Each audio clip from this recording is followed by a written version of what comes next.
සූරීවැව ඉන්න ගොවි රජෙක් පට්ටක්ක වගාවෙන් තමයි ගමන පටන් ගත්තේ. පහුගිය දවසක මාළු මිරිස් වගාවෙන් ලොකු ආදායමක් ලැබුවා. හූල්ලන්න නෙමෙයි මේ කතාව කියන්නේ. ගොවිතැන් කරලා හරියට කරලා දියුණු වෙන්න පුළුවන් කියලා කියන්නේ.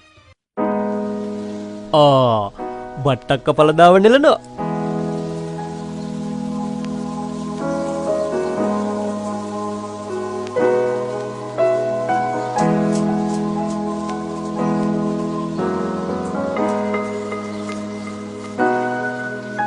බලන්නකෝ විශාල වට්ටක්ක වගාබිමක් මේ වගාබිම තියෙන්නේ හම්බන්තොට දිස්ත්‍රික්කයේ සූරියවැව මයුරපුර කියන අති දුෂ්කර ප්‍රදේශයේ.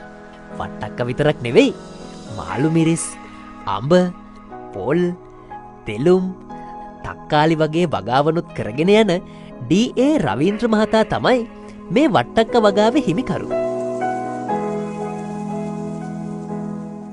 අවුරුදු 42ක් වෙන රවීන්ද්‍ර මේ වෙනකොට කෝටිපති ගොවි මහත්තෙක් කිව්වොත් තමයි හරියටම හරි. හැබැයි ඔහු කලින් එහෙම නෙවෙයි. පාපැදියෙන් කැලයට ගොස් බිම සුද්ධ කරලා එළවලු වගා කර ඔහු අද අක්කර 50ක් වගා කරන ගොවි රජෙක්.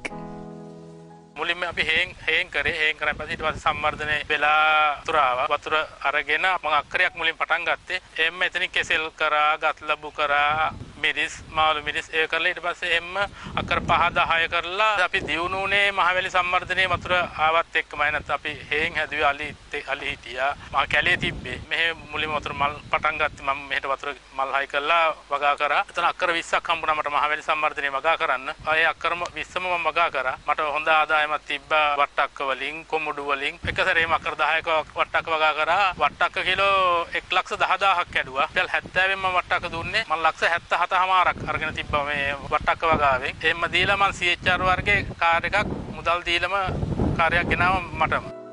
ඉතින් හිතන්නකෝ මේ ගොවි රජා ගොවිතැනෙන් අද කොයිතරම් තැනකද ඉන්නේ කියලා. ගමේම පිරිසකට තමයි රවීන්ද්‍ර මහත්තයා රැකියාවන් ලබා දීලා තියෙන්නේ. ඔවුනුත් ඔවුන්ගේ රැකියාව පිළිබඳ ආඩම්බර වෙන ගොවියන් සහ ගෙවිලියන්.